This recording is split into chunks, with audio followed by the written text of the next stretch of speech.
الحمد لله تعالى في عظمته وملكوته وكبريائه، وتقدس في مجده وعزته وعليائه. أفاض علينا من كرمه وجوده ونعمائه، نحمده سبحانه وأشكر، وأشهد أن لا إله إلا الله وحده لا شريك له، وأشهد أن محمدًا عبده ورسوله، البشير النذير والسراج المنير، صلوات الله وسلامه عليه وعلى آل بيته الطيبين الطاهرين، وعلى آل أزواجه أمهات المؤمنين، وعلى أصحابه الغر الميامين، وسلم تسليما كثيرا إلى يوم الدين. أما بعد، يا أيها الذين آمنوا اتقوا الله حق تقاته ولا تموتن إلا وأنتم مسلمون. يا أيها الناس اتقوا ربكم الذي خلقكم من نفس واحدة، وخلق منها زوجها، وبث منهما رجالا كثيرا ونساء، واتقوا الله الذي تساءلون به والأرحام، إن الله كان عليكم رقيبا.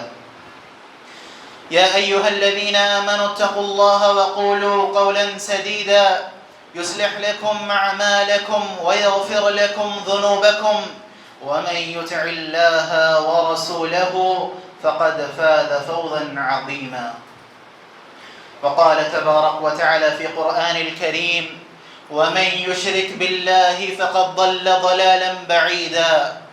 وقال تبارك وتعالى: ولقد بعثنا في كل أمة رسول أن اعبدوا الله واجتنبوا الطاغوت.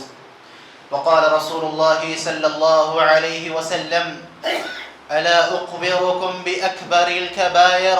قالوا: بلى يا رسول الله. قال: الإشراك بالله. رب اشرح لي صدري ويسر لي أمري واحلل عقدة من لساني يفقه قولی. تمام تعریف عزت و احترام، بڑائی و کبریائی، حمد و ثنا اللہ وحدہ لا شریک کے لیے سزاوار ہے، جو ساری کائنات کا اکیلا معبود حقیقی، معبود برحق ہے. وہی رحمان و رحیم ہے، وہی عالم الغیب ہے، وہی مجیب الدعاء سمیع الدعاء ہے، وہ ہر چیز پر قادر ہے. ان اللہ علی کل شیء قدیر. بے شمار درود و سلام اللہ کے تمام نبیوں پر، خصوصی طور پہ نبی آخر، امام المتقین، سید الانبیاء، شافی محشر، مقام محمود کا جنہیں اللہ نے مالک بنایا، صاحب قرآن، صاحب براق، رحمت للعالمین، محمد الرسول اللہ صلی اللہ علیہ وسلم کے ذات مبارک پر اللہم صلی علی محمد وعلى آل محمد كما صليت على إبراهيم وعلى آل إبراهيم إنك حميد مجيد. اللهم بارك على محمد وعلى آل محمد كما باركت على إبراهيم وعلى آل إبراهيم إنك حميد مجيد. بھائیو، بزرگ و دوستو، آج مسلمان ذلت و رسوائی کا شکار کیوں ہو رہے ہیں؟ آج امت مسلمہ بلندیوں کے بجائے زوال کی طرف کیوں جا رہے ہیں؟ اس کی ایک اہم وجہ، بلکہ سب سے بڑی وجہ، آج ہمارے معاشرے میں شرک کا عام ہونا. گلی گلی شرک، تاگے، تعویذاں، گنڈے پلیتے، جانور، پتھر، موتی، انسان، سورج، چاند، تاروں کی عبادت عام ہو گئی. اللہ تبارک و تعالی قرآن مجید میں فرماتے ہیں: وَمَن يُشْرِكْ بِاللَّهِ فَقَدْ ضَلَّ ضَلَالًا بَعِيدًا. اور جس کسی نے بھی اللہ کے ساتھ دوسروں کو شریک کیا، یقیناً وہ بڑی دور کی گمراہی میں بھٹک گیا. اور ایک آیت میں اللہ تبارک و تعالی فرماتے ہیں: إِنَّهُ مَن يُشْرِكْ بِاللَّهِ فَقَدْ حَرَّمَ اللَّهُ عَلَيْهِ الْجَنَّةَ وَمَأْوَاهُ النَّارُ وَمَا لِلظَّالِمِينَ مِنْ أَنصَارٍ. اور جس کسی نے بھی اللہ کو چھوڑ کر دوسروں کو شریک کیا، اللہ کو چھوڑ کر دوسروں کی عبادت کی، اللہ کو چھوڑ کر غیر اللہ کے لیے سجدے کیے، اللہ کو چھوڑ کر غیر اللہ سے منتیں مرادیں مانگے، اللہ کو چھوڑ کر غیر اللہ سے دعائیں مانگی، اللہ کو چھوڑ کر غیر اللہ کے لیے قربانیاں کیے، توحید ربوبیت میں غیر اللہ کو شامل کر لیا، توحید الوہیت میں غیر اللہ کو شامل کر لیا، توحید اسماء و صفات میں غیر اللہ کو شامل کر لیا، تو اللہ ذوالجلال فرماتے ہیں فقد حرم اللہ علیہ الجنہ، اللہ نے جنت ان پر حرام قرار دی، ومأواہ النار، اور جہنم ان کا ٹھکانہ ہے، وما للظالمین من انصار، اور ظالمین کے لیے کوئی مددگار نہیں۔ شرک یہ سب سے بدترین گناہ ہے۔ اللہ کے رسول صلی اللہ علیہ وسلم فرماتے ہیں الا اخبرکم باکبر الکبائر قالوا بلى یا رسول اللہ قال الاشراک باللہ، آپ صلی اللہ علیہ وسلم نے فرمایا کیا میں تمہیں سب سے بڑے گناہوں میں سے سب سے بڑا گناہ نہ بتاؤں؟ قالوا بلى یا رسول اللہ، صحابہ نے کہا بتائیے اللہ کے رسول صلی اللہ علیہ وسلم، آپ صلی اللہ علیہ وسلم نے فرمایا الاشراک باللہ، اللہ کے ساتھ دوسروں کو شریک کرنا یہ سب سے بڑے گناہوں میں سے سب سے بڑا گناہ ہے۔ شرک اتنا ناپسندیدہ عمل ہے، اتنا بدترین عمل ہے، اللہ تبارک و تعالی چاہے تو ہر گناہ معاف کرے گا لیکن شرک معاف نہیں کرے گا۔ افسوس اور بدقسمتی کے ساتھ آج امت مسلمہ کی اکثریت اس شرک کے دلدل میں مبتلا ہے۔ آج امت مسلمہ کا سب سے بڑا المیہ ہے کہ ہم نے اللہ کی توحید کے ساتھ شرک کو ملا لیا، آج ہم نے توحید اللہ پر کمپرومائز کر لیا۔ توحید کیا ہے میرے بھائی؟ اللہ تبارک و تعالی قرآن مجید میں فرماتے ہیں یا ایہا الناس اعبدوا ربکم الذی خلقکم والذین من قبلکم لعلکم تتقون، اے لوگوں تم اس رب کی عبادت کرو جس نے تمہیں اور تم سے پہلے لوگوں کو پیدا کیا تاکہ تم متقی بن جاؤ۔ اور ایک آیت ہے قرآن مجید کی وَمَا خَلَقْتُ الْجِنَّ وَالْإِنسَ إِلَّا لِيَعْبُدُونَ، اللہ تبارک و تعالی فرماتے ہیں کہ ہم نے جنات اور انسانوں کو محض اسی لیے پیدا کیا تاکہ وہ ہماری عبادت کر سکے۔ اللہ کے رسول صلی اللہ علیہ وسلم فرماتے ہیں عن عثمان رضی اللہ تعالی عنہ قال قال رسول اللہ صلی اللہ علیہ وسلم من مات وهو يعلم انه لا الہ الا اللہ دخل الجنہ۔ عثمان رضی اللہ تعالی عنہ سے روایت ہے کہ نبی کریم صلی اللہ علیہ وسلم نے فرمایا جو شخص جو یہ مان لے کہ نہیں ہے کوئی معبود سوائے اللہ کے وہ جنت میں داخل ہوگا۔ صحیح مسلم کی روایت ہے۔ یہ توحید ہے میرے بھائی۔ شیخ الاسلام ابن تیمیہ رحمۃ اللہ علیہ فرماتے ہیں کہ توحید یہ ایمان کی بنیاد ہے، یہ وہ بنیاد ہے جو اہل جنت اور جہنمیوں کے درمیان فرق کرتی ہے، یہ جنت کی قیمت ہے، اور توحید کے بغیر کسی کا اسلام درست نہیں۔ عبادت ہوگی تو صرف اللہ رب العزت کے لیے ہوگی، سجدے ہوگے تو صرف اللہ رب العزت کے لیے ہوگے، دعائیں مانگی جائے گی، قربانیاں کی جائے گی تو صرف اللہ رب العزت کے لیے کی جائے گی۔ ساری عبادتیں نماز، روزہ، زکوٰۃ، حج، عمرہ، توبہ، استغفار، صدقہ و خیرات، تمام عبادتیں ہوگی تو صرف اللہ رب العزت کے لیے ہوگی، اور ان عبادتوں میں دوسروں کو شریک نہ کرنا یہ توحید ہے میرے بھائی۔ اور اس توحید کی دعوت ہم پر فرض کی گئی ہے۔ دعوت توحید کا کام امت مسلمہ کے ہر مرد اور عورت پر فرض ہے۔ اللہ تبارک و تعالی قرآن مجید میں فرماتے ہیں وَلْتَكُمْ مِنْكُمْ أُمَّةٌ يَدْعُونَ إِلَى الْخَيْرِ وَيَأْمُرُونَ بِالْمَعْرُوفِ وَيَنْهَوْنَ عَنِ الْمُنْكَرِ وَأُولَئِكَ هُمُ الْمُفْلِحُونَ۔ اللہ تبارک و تعالی فرماتے ہیں کہ تم میں سے ایک جماعت ایسی ہونی چاہیے، تم میں سے ایک امت ایسی ہونی چاہیے جو یدعون الی الخیر ویأمرون بالمعروف، جو لوگوں کو نیکی کی دعوت دے، اچھائی کی طرف لوگوں کو بلائے، وینہون عن المنکر، اور برائی سے روکے، برے کاموں سے روکے، توحید کی دعوت دے، شرک سے روکے، سنت رسول صلی اللہ علیہ وسلم کی دعوت دے، بدعات سے روکے، حلال کی دعوت دے، حرام سے روکے۔ اور ایسے لوگوں کے بارے میں اللہ ذوالجلال فرماتے ہیں وَأُولَئِكَ هُمُ الْمُفْلِحُونَ، یہی وہ لوگ ہیں جو اصل میں نجات پانے والے ہیں، جو کامیاب ہونے والے ہیں۔ یہ ہماری ذمہ داری ہے کہ معاشرے میں اگر کچھ ہم غلط دیکھیں، معاشرے میں اگر کچھ ہم گناہ دیکھیں تو اسے روکنے کی کوشش کرے۔ اللہ کے رسول صلی اللہ علیہ وسلم فرماتے ہیں، ان ابی سعید الخدری رضی اللہ تعالی عنہ قال قال رسول اللہ صلی اللہ علیہ وسلم من رأى منكم منكرا فليغير بيده فإن لم يستطع فبلسانه فإن لم يستطع فبقلبه وذلك أضعف الإيمان۔ رواہ مسلم کتاب الایمان۔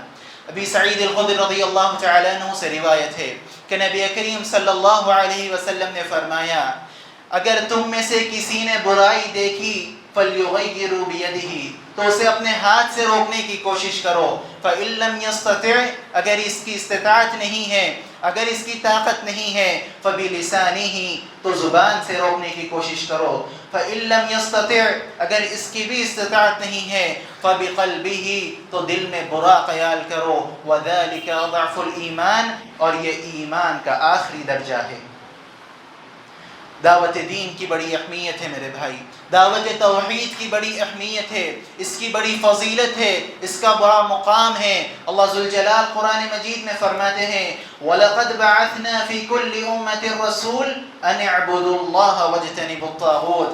اللہ تعالیٰ فرماتے ہیں کہ ہم نے ہر امت میں ایک رسول بھیجا تاکہ وہ لوگوں کو ان اعبدوا اللہ، اللہ کی عبادت کی دعوت دے، وَاجْتَنِبُوا الطَّاغُوتَ اور اس کے سوا تمام معبودوں سے بچائے۔ اللہ تبارک و تعالی نے ہر امت میں ایک رسول بھیجا تاکہ وہ توحید کی دعوت دے، اللہ کی عبادت کی طرف لوگوں کو بلائے اور شرک سے روکے۔ اور یاد رکھیے اسی دعوت توحید کی بنیاد پر، اسی دعوت توحید کی بنیاد پر انبیاء علیہ السلام پر، نبیوں پر کئی آزمائشیں آئیں، کئی تکلیف اور پریشانیاں انہوں نے سہی، لیکن کبھی دعوت توحید کا کام نہیں چھوڑا۔ رحمت للعالمین نے، آپ صلی اللہ علیہ وسلم نے کئی قربانیاں دی، کئی تکلیف اور پریشانیوں سے آپ صلی اللہ علیہ وسلم گزرے، لیکن آپ نے کبھی دعوت توحید کا کام نہیں چھوڑا۔ کیسی کیسی آزمائشیں میرے بھائی، قوم خلاف ہے، آپ توحید کی دعوت دے رہے ہیں، شہر عزیز مکہ چھوڑ کر مدینے کو ہجرت کرنا پڑا، آپ توحید کی دعوت دے رہے ہیں۔ بھوک کا وہ عالم تھا کہ آپ صلی اللہ علیہ وسلم نے پیٹ پر پتھر باندھا، آپ توحید کی دعوت دے رہے ہیں۔ صحابہ شہید کر دیے گئے، آپ توحید کی دعوت دے رہے ہیں۔ سمیہ رضی اللہ تعالی عنہ، عمار بن یاسر رضی اللہ تعالی عنہ، مصعب بن عمیر رضی اللہ تعالی عنہ جیسے صحابہ کو شہید کر دیا گیا، آپ توحید کی دعوت دے رہے تھے۔ آپ صلی اللہ علیہ وسلم کے دندان مبارک ٹوٹ گئے، آپ توحید کی دعوت دے رہے ہیں۔ 7 بچوں میں سے 6 بچوں کا جنازہ آپ صلی اللہ علیہ وسلم کے سامنے اٹھ گیا، آپ توحید کی دعوت دے رہے ہیں۔ آپ صلی اللہ علیہ وسلم کے جسم مبارک کو زخمی کر دیا گیا، آپ توحید کی دعوت دے رہے ہیں۔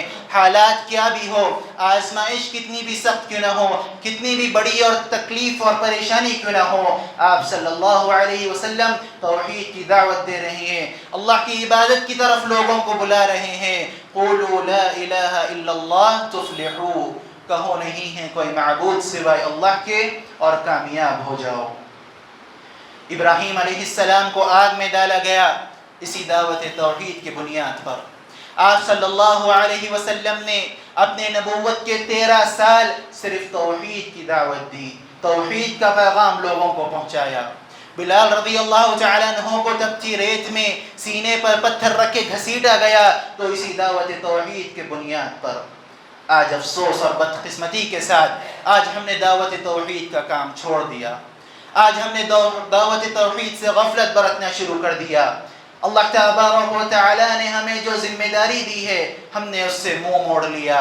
یاد رکھیے اللہ تبارک و تعالی قرآن مجید میں فرماتے ہیں سورہ توبہ کی 24 نمبر آیت میں، قل ان كان آباؤكم وأبناؤكم وإخوانكم وأزواجكم وعشيرتكم وأموال اقترفتموها وتجارة تخشون كسادها ومساكين ترضونها أحب إليكم من الله ورسوله وجهاد في سبيله فتربصوا حتى يأتي الله بأمري والله لا يهدي القوم الفاسقين۔ سن لو مسلمانوں کی جماعت، یہ اللہ کا فیصلہ ہے میرے لیے اور آپ کے لیے۔ اللہ نے قرآن میں نازل کیا اور آپ صلی اللہ علیہ وسلم سے کہلوا دیا قل کہہ دیجئے اللہ کے رسول صلی اللہ علیہ وسلم ان کان آباؤکم وہ چاہے تمہارے ماں باپ کیوں نہ ہوں، وَأَبْنَاؤُكُمْ تمہاری اولاد کیوں نہ ہو، وَإِخْوَانُكُمْ تمہارے بھائی بہن کیوں نہ ہو، وَأَزْوَاجُكُمْ تمہارے شوہر یا بیوی کیوں نہ ہو، وَعَشِيرَتُكُمْ تمہارے رشتہ دار دوست احباب کیوں نہ ہو، وَأَمْوَالٌ اقْتَرَفْتُمُوهَا وہ مال کیوں نہ ہو جو تم جمع کر رکھے ہو، وَتِجَارَةً تَخْشَوْنَ كَسَادَهَا وہ نوکری یا بزنس کیوں نہ ہو جس کا جانے کا تم کو ڈر ہے، وَمَسَاكِينُ تَرْضَوْنَهَا وہ گھر بار کیوں نہ ہو جسے تم بنا کر رہتے ہو، احب الیکم من اللہ اگر تمہیں اللہ سے، ورسولہ اللہ کے رسول صلی اللہ علیہ وسلم سے، وجہاد فی سبیلہ اور اللہ کی راہ میں کوشش کرنے سے، اللہ کے دین کا پیغام پہنچانے سے زیادہ محبوب ہے، فتربصوا انتظار کرو حتی یأتی اللہ بامری حتیٰ کہ اللہ اپنا فیصلہ سنا دے، واللہ لا یہدی القوم الفاسقین اور اللہ فاسقوں کو ہدایت نہیں دیتا۔ میرے عزیز بھائیوں، بزرگوں، دوستوں، میری اسلامی ماں اور بہنوں، اگر یہ 8 چیزیں ہمیں اللہ سے، اللہ کے رسول صلی اللہ علیہ وسلم سے اور اللہ کے دین سے، توحید اللہ سے، دعوت توحید سے زیادہ محبوب ہے تو یقیناً ہمیں اپنے ایمان کا جائزہ لینے کی ضرورت ہے، ہمیں اپنے ایمان کا جائزہ لینے کی ضرورت ہے۔ اگر ہم نے یہ ذمہ داری نہیں سمجھی، اللہ تبارک و تعالی نے جو ذمہ داری ہمیں دی ہے، اگر ہم اسے نہیں سمجھیں گے، اگر ہم یہ کام نہیں کریں گے تو یاد رکھیے اللہ تبارک و تعالی قرآن مجید میں فرماتے ہیں وَإِن تَتَوَلَّوْا يَسْتَبْدِلْ قَوْمًا غَيْرَكُمْ ثُمَّ لَا يَكُونُوا أَمْثَالَكُمْ اے مسلمانوں کی جماعت، اگر آپ لوگ اللہ کے دین کی ذمہ داری نہیں اٹھائیں گے، اللہ آپ کو ہٹا کر ایسی قوم لائے گا جو ہمارے جیسی نہیں ہوگی۔ ہم نے دعوت دین کا کام چھوڑ دیا، ہم نے توحید اللہ کا کام چھوڑ دیا۔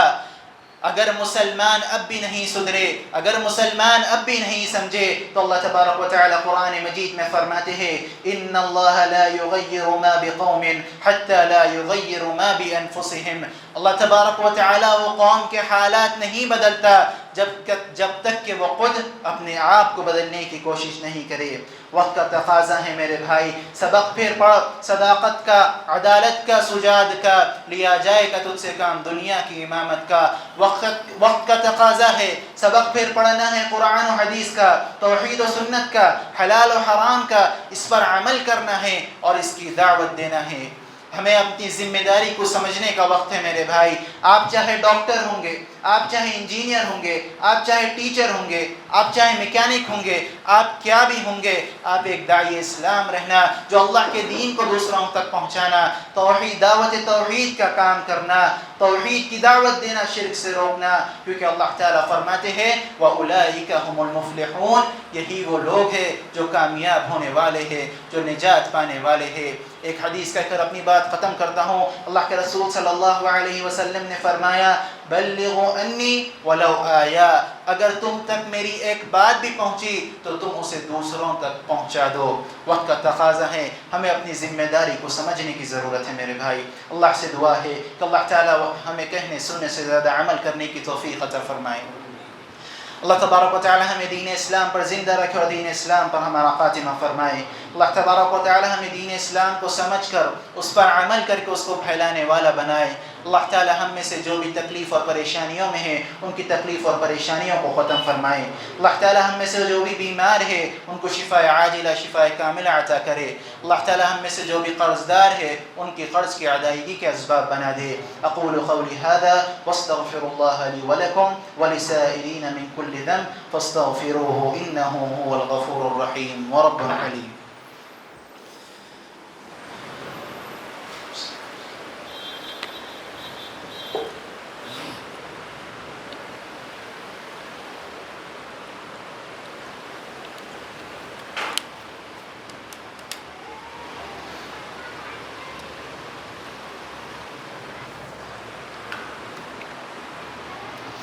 الحمد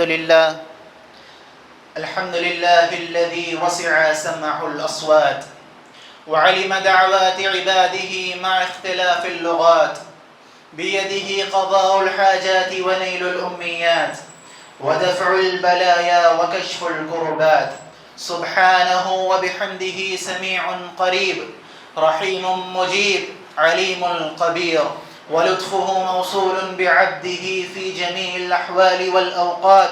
وأشهد أن لا إله إلا الله وحده لا شريك له، إله الأولين والآخرين، وقيوم السماوات والأرضين. وأشهد أن محمدًا عبده ورسوله، المصطفى الأمين، والمبعوث رحمة للعالمين، صلى الله وسلم وبارك عليه وعلى آله وصحبه والتابعين ومن تبعهم بإحسان إلى يوم الدين.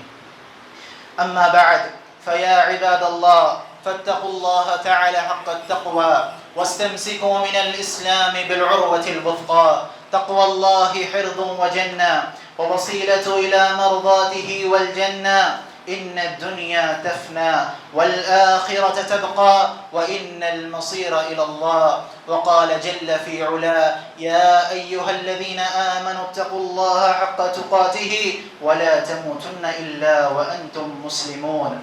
أيها الأحباء، إن التوحيد أول واجب أوجب عبادة كتب الله تعالى على عباده من الإنس والجن، وأعظم طاعة وأجل حسنة وأفضل قربة، فمن حققه في دنياه ومات عليه فقد ضمن الجنة.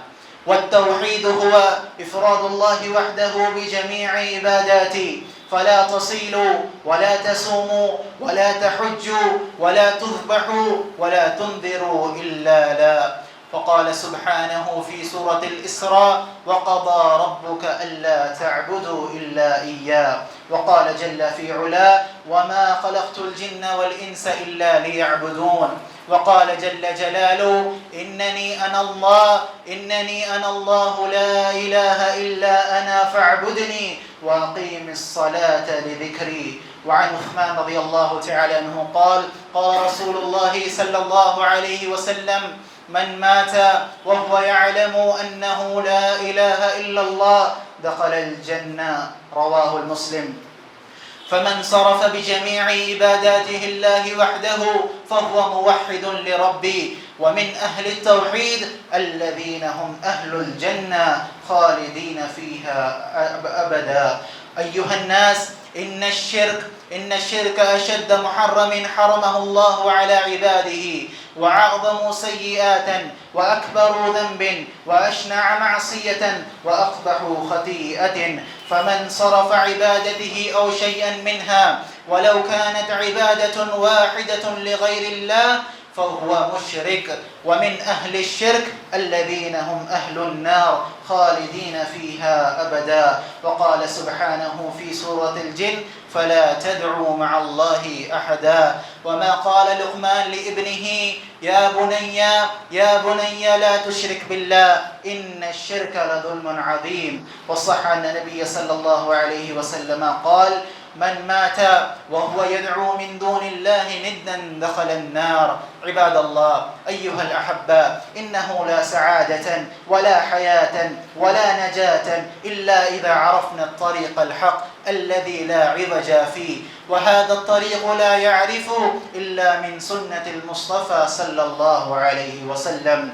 وقال جل جلاله: إن الله وملائكته يصلون على النبي يا أيها الذين آمنوا صلوا عليه وسلموا تسليما. اللهم صل على محمد وعلى آل محمد كما صليت على إبراهيم وعلى آل إبراهيم إنك حميد مجيد. اللهم بارك على محمد وعلى آل محمد كما باركت على إبراهيم وعلى آل إبراهيم إنك حميد مجيد. اللهم أعز الإسلام والمسلمين، وأذل الشرك والمشركين، وانصر عبادك الموحدين، ودمر أعداءك أعداء الدين يا رب العالمين. اللهم فرج هم المهمومين، ونفس كرب المكروبين، واقض الدين عن المدينين، واشف مرضانا، وعاف مبتلانا، واغفر لموتانا يا كريم يا عظيم. اللهم إنا نسألك الهدى والتقى والعفاف والغنى. اللهم إنا نسألك علما نافعا ورزقا طيبا وعملا متقبلا. اللهم إنا نسألك العفو والعافية والمعافاة في الدنيا والآخرة. ربنا آتنا في الدنيا حسنة وفي الآخرة حسنة وقنا عذاب النار. لا إله إلا أنت سبحانك إني كنت من الظالمين. عباد الله رحمني ورحمكم الله، إن الله يأمر بالعدل والإحسان وإيتاء ذي القربى وينهى عن الفحشاء والمنكر والبغي يعظكم لعلكم تذكرون. واذكروا الله يذكركم وادعوه يستجب لكم ولذكر الله أكبر والله يعلم ما تصنعون.